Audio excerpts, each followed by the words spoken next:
Life has this weird way of throwing you into situations you never saw coming. I've got a one I haven't shared with many people because, well, it's complicated. You ever feel like you're walking a thin line between right and wrong, not because you want to, but because life just sets you up that way? That's how I felt that day, like the universe had a twisted sense of humor. I was the punchline. It all started one random Saturday afternoon. I wasn't doing anything extraordinary, just some lazy weekend chores. The house was quiet, except for the sound of the dryer humming in the background.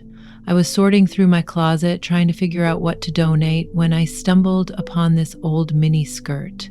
Now, don't get me wrong, I don't normally wear things like that anymore. I'd outgrown that phase, or so I thought. As I held it up, memories came flooding back. It was a relic from my younger days, back when confidence came naturally and life was about fun and freedom.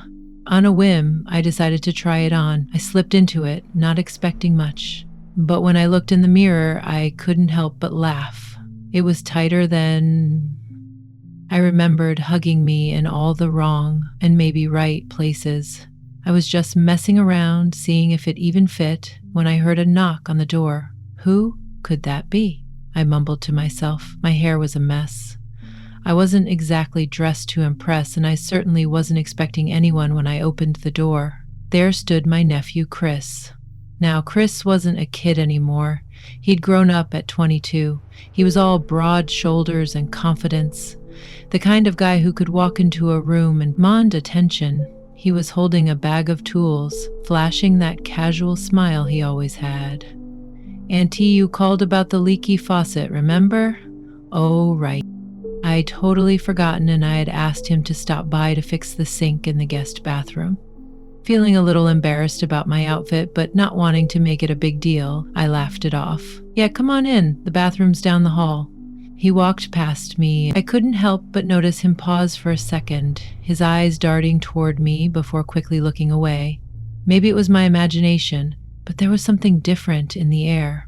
Chris got to work on the sink while I went back to my closet, but the whole time I felt this strange tension.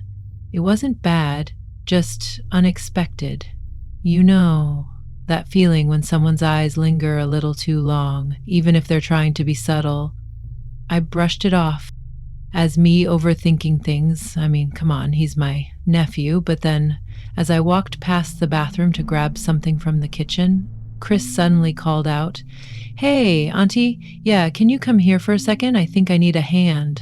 What happened next left me more confused than I'd ever been when I stepped into the bathroom. Chris was crouched by the sink, his sleeves rolled up, revealing his strong, tanned arms. He was holding a wrench in one hand and motioning to the faucet with the other. "I think the pipe's stuck," he said, looking up at me. "Can you hold this while I try to loosen it?" I nodded, leaning in to grab the faucet. The bathroom was small, tiny actually, and before I knew it, we were practically shoulder to shoulder. I tried not to think about the proximity, but I could feel the warmth of his arm brushing against mine as he worked. I glanced at him, and that's when I noticed it. Chris wasn't just focused on the pipe. His eyes kept darting toward me, like he was trying to figure something out. It wasn't over, nothing. Anyone else might have noticed, but I did everything okay, I asked, breaking the silence. He looked at me, and for a split second, there was this hesitation. Then he smiled, his usual easygoing grin. "Yeah, just trying to make sure I don't mess up your sink." I laughed nervously, trying to shake off the tension. "Well, you're the expert, right?" No pressure, but as I said it, I couldn't ignore the way his eyes lingered just a second too long. After a few minutes, he finally loosened the pipe and stood up, brushing his hands on his jeans. "All done. Should be good as new, thanks," I said, trying to sound casual. "You're a lifesaver." He leaned against the counter, looking at me with an expression I couldn't quite place. Auntie, I don't think I've ever seen you wear something like that before." I froze for a moment, my cheeks flushing. "Oh, this," I laughed awkwardly, tugging at the hem of the miniskirt. "It's just something I found in the back of my closet. I was going to donate it." Chris didn't say anything at first, just kept looking at me, his eyes flickering with something I couldn't read. Then he smiled, but this time it felt different, almost knowing. Well, it looks good on you, he said, his voice softer than usual. I didn't know how to respond to that. Thanks, I guess, I mumbled, suddenly feeling self-conscious. I quickly turned to leave the bathroom, hoping to put some distance between us, but as I stepped out, Chris followed his footsteps close behind. Auntie, he said, stopping me in the hallway. I turned to face him, my heart pounding. Yeah. He hesitated like he was searching for the right words. You ever feel like something's happened for a reason? What do you mean? I asked, genuinely confused. He opened his mouth to say something, then shook his head, laughing at off. Never, I couldn't forget the way he looked at me, the tone in his voice. It stayed with me long after he left that day. That night, I was curled up on the couch, mindlessly flipping through channels, trying to shake off the awkwardness from earlier. I kept telling myself it was nothing, that I was overthinking. The whole thing, after all, Chris was family. But just as I started to feel normal again, my phone buzzed on the coffee table. I leaned over, picking it up, and there it was, a message from Chris. Hey, Auntie, can I ask you something? I stared at the screen, debating whether to reply. Something about the timing felt strange. Why was he texting me now? After a moment, I typed back, Of course. What's on your mind? His response came almost immediately. I just keep thinking about today. You looked different. It surprised me. I guess my stomach did a little flip. What was he trying to say? My fingers hovered over the keyboard as I thought about how to respond. Finally, I settled on something neutral. Well, I was just trying on old clothes. Nothing serious. He read my message right away. I saw the little typing bubble pop up, but it took him a minute to reply. When his message finally came through, it caught me off guard. You looked really good. I blinked at the screen, my heart racing. Was this just a harmless compliment, or was there something more to it? I didn't know how to feel, let alone how to respond after what felt like forever. I typed back, Thanks, Chris. That's sweet of you to say. I hoped that would be the end of it, but deep down I knew it wouldn't be. He replied again, I don't know if I should say this, but I felt something. Today, did you? My breath caught in my throat. This was crossing into dangerous territory, and I didn't know how to handle it. Chris wasn't just anyone. He was my nephew. Whatever he thought he was feeling, it wasn't right. But instead of shutting him down immediately, I found myself hesitating. Maybe it was the curiosity, or maybe I just didn't want to hurt his feelings. Either way, I didn't reply right away. The typing bubble appeared again. Forget I said that. I don't want to make things weird. I let out a shaky breath, relieved, but so unsettled. I told myself it was just a misunderstanding, that he'd move on and things would go back to normal. But as I put my phone down, I couldn't shake the feeling that this was only the beginning. The next morning, I was just starting my day, coffee in hand, hair still a mess, when I heard a knock at the door. My heart skipped a beat. I wasn't expecting anyone. When I opened the door, there he was. Chris stood there with his hands in his pockets, looking every bit as casual as ever, but there was something different about his demeanor. His usual carefree smile was missing, replaced by a serious expression. I didn't recognize Chris, I said, trying to mask my surprise. What are you doing here so early? He rugged, stepping inside without waiting for an invitation. I was in the neighborhood and thought I'd stop by. It was a flimsy excuse. Chris didn't live anywhere near my neighborhood, but I didn't call him out on it. Instead, I closed the door and followed him into the living room. He sat down on the couch, leaning forward with his elbows on his knees. I could feel the tension in the air. Unspoken, is everything okay? I asked, sitting down across from him. He looked up at me, his eyes searching mine. About last night? I didn't mean to make you uncomfortable. I let out a small sigh of relief, glad he was addressing it. It's okay, Chris. Let's just forget about it, all right? But he shook his head. I can't just forget about it, Auntie. I meant what I said. I froze, unsure of how to respond. This wasn't how family was supposed to talk to each other, Chris, I began carefully. I think you're confused. Whatever you're feeling, it's not real. It's just... It is real, he interrupted, his voice firm but not aggressive. I know it's wrong, and I've been trying to push it away, but I can't stop thinking about you. My heart was racing now, and I felt a mix of emotions: shock, confusion, even a twinge of guilt. How had we gotten here, Chris? I said, my voice trembling. You need to stop this. You're my nephew. This isn't right. He nodded slowly, his gaze dropping to the floor. I know, it's not right. But I needed to tell you how I feel because keeping it in was driving me crazy for a moment. The room was silent except for the faint ticking of the clock on the wall. I didn't know what to say, how to fix this, or if it could even be fixed. Finally, I stood up, needing to put some space between us. Chris, I think you should leave. We both need some time to think about this. Longing. All right, he said quietly, but this isn't the last time we're going to talk about this. He left without another word, and as the door closed behind him, I felt a wave of relief, but also a nagging sense of unease as the evening sun cast long shadows across the living room. I spotted the edge of an envelope peeking out from under the front door. My chest tightened as I walked over, knowing exactly who it was from before I even picked it up. I unfolded the paper with trembling hands, my heart pounding in my ears. The handwriting was unmistakably Chris's. Neat, deliberate, as if every word had been carefully chosen. The note read, Auntie, I know you asked me to leave and I respect that, but I can't pretend these feelings don't exist. I'm not asking for anything. I just needed you to know if you want me to stay away, I will just say the word and I'll never bother you again, but if there's even the slightest part of you that feels the same way, please let me know. I'll be waiting. I stood there staring at the words, unsure whether to feel angry, flattered, or scared. 1,000 thoughts ran through my mind. Was he serious?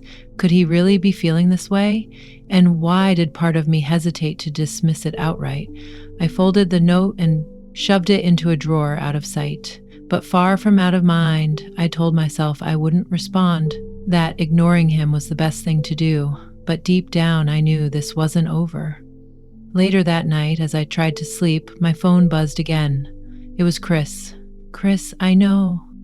I said I wouldn't bother you, but I need to know, did you get my note? I stared at the message, debating whether to reply. Finally, I typed back, yes, I got it. But Chris, this has to stop. It's not healthy for either of us. His response came almost instantly.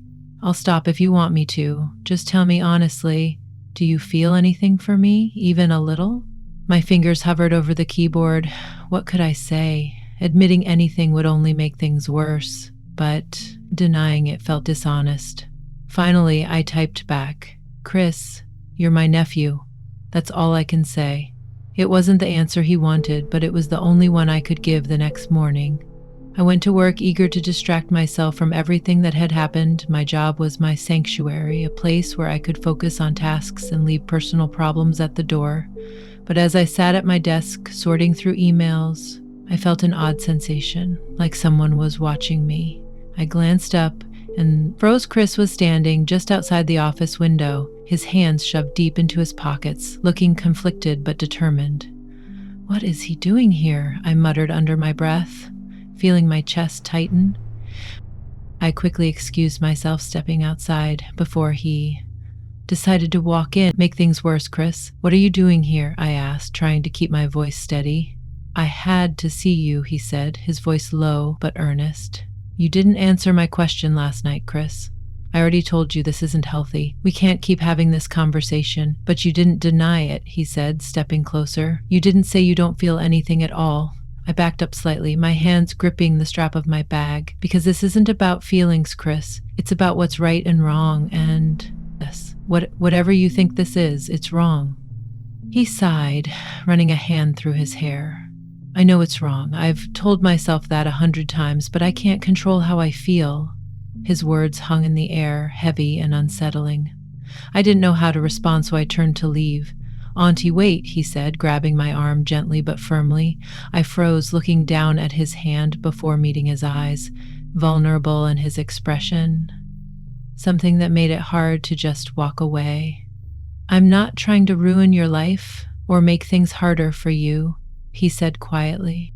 I need to know if there's even a chance. If not, I'll disappear. You'll never have to see me again. His words hit me like a punch to the gut. The thought of him cutting ties completely made my heart ache. But I knew that letting this continue would only lead to more pain for both of us, Chris. I said, my voice trembling. Your family, that's all this can ever be. He nodded slowly, his shoulders slumping into defeat. Okay, he said, stepping back. I hear you. I'll leave you alone. As I watched him walk away, I felt a strange mix of relief and sadness. I thought that was the end of it, that we could finally move on, but later that night I received a call that turned everything upside down. Chris had been in an accident, and when I arrived at the hospital, what he said to me changed everything. The call came late in the evening, just as I was settling down for the night, on the coffee table. And when I saw Chris's name flash on the screen, my stomach dropped. But it wasn't Chris on the other end. This is Mercy General. A woman's voice said briskly, your nephew has been in an accident. He's asking for you.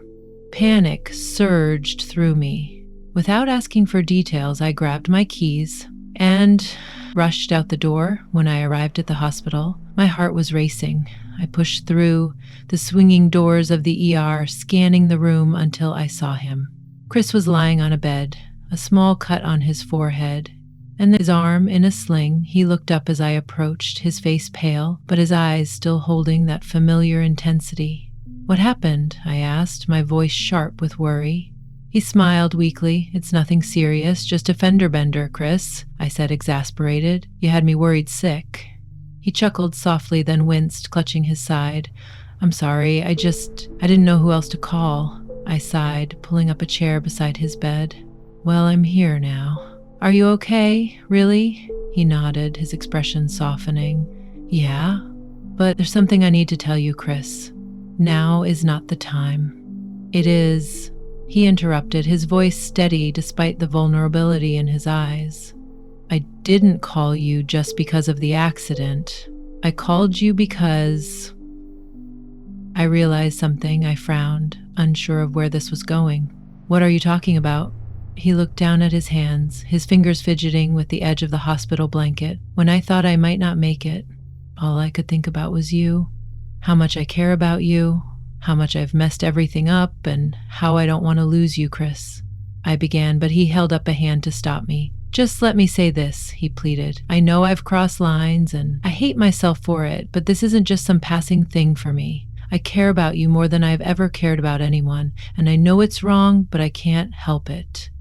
His words hung in the air, heavy and raw. I didn't know what to say. Part of me wanted to comfort him, to tell him everything would be okay, but another part of me knew this wasn't something I could fix with a few kind words. Before I could respond, a nurse entered the room, breaking the tension. Visiting hours are over, she said with a polite but firm smile. I stood up, feeling both relieved and overwhelmed. Get some rest, Chris. We'll talk about this later.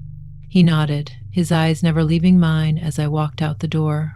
As I drove home, I kept replaying his words in my mind.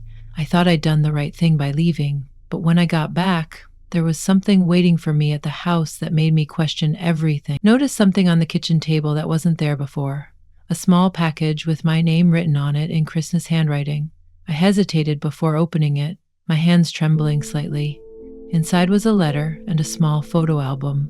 The letter began, Auntie, I know you asked me to stop, but I need to explain everything, even if it's the last time we talk. Please read this and look through the album after that.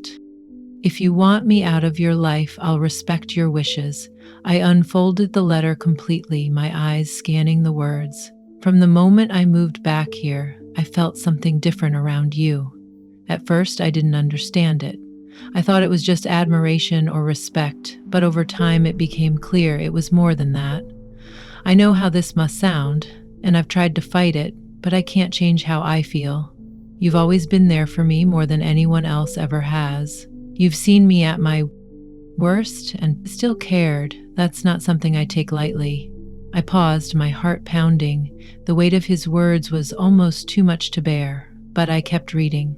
I put together this album to remind myself of everything I love about you, not in a way that crosses lines, but as a way to process my feelings.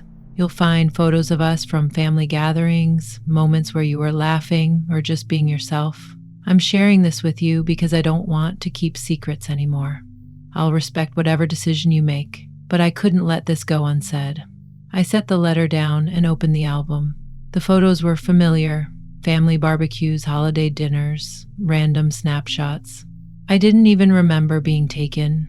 Each one was accompanied by a small note in Chris's handwriting, pointing out details. He appreciated how happy I looked, how kind I was to others, how much he admired my strength. Tears welled up in my eyes. It was overwhelming, both touching and deeply unsettling. I closed the album, sat there for a long time, trying to process everything. Chris wasn't just expressing infatuation. He was laying bare his heart in a way that felt impossible to ignore. But what could I do? I couldn't encourage him, not just because it was wrong, but because it would destroy our family. Yet push equally cruel given how much pain he was clearly in. Before I could decide what to do, my phone buzzed again. It was a message from Chris.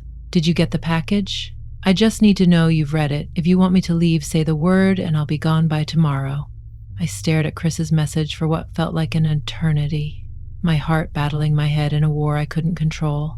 He'd put the ball entirely in my court, leaving me to make a decision that could shape both our lives and our family forever. I typed back, "Chris, come by tomorrow. We need to talk." The following morning, he arrived promptly, looking both nervous and hopeful. I invited him in and we sat across from each other in the living room. The air between us was heavy with unspoken words. "Chris," I began, my voice firm but gentle. I read the letter and looked at the album. "I can see how much thought and care you put into it, and I won't deny that it touched me, but we need to set some boundaries for your sake and mine." He nodded, but his expression was guarded. "I understand. I just needed you to know how I feel, that's all. I know. I need you to know that I love you too, but as family, that's where it begins and ends. The feelings you have for me, they come from a place of admiration and gratitude. And that's okay, but we can't confuse those feelings for something else. It would only hurt us both in the long run." He looked down at his hands, his face a mixture of relief and sorrow. "I get it," he said quietly. "I don't want to lose you, Auntie. I'll work on letting this go." I reached out and took his hand, squeezing it gently. "You're not going to lose me, Chris, but you need to take some time to figure out what's really going on in your heart. Maybe talk to someone who can help you sort through these feelings." He nodded again, and for the first time in days, I saw a flicker of peace in his eyes. We sat there for a while longer, talking about lighter things, his plans for the future, hobbies. By the time he left, I felt like a weight had been lifted. Even if things weren't completely back to normal, Chris kept his word. He gave us both some space, focusing on himself and seeking help to work through his emotions over time. Our relationship returned to something closer to what it had been before, supportive, familial, and unclouded by confusion. It wasn't easy, but we both grew. From the experience, I learned the importance of setting boundaries and addressing issues head-on, while Chris found clarity and a sense of self that didn't rely on anyone else. Looking back, I'm grateful we were able to navigate such a difficult situation without losing the bond that mattered most: family.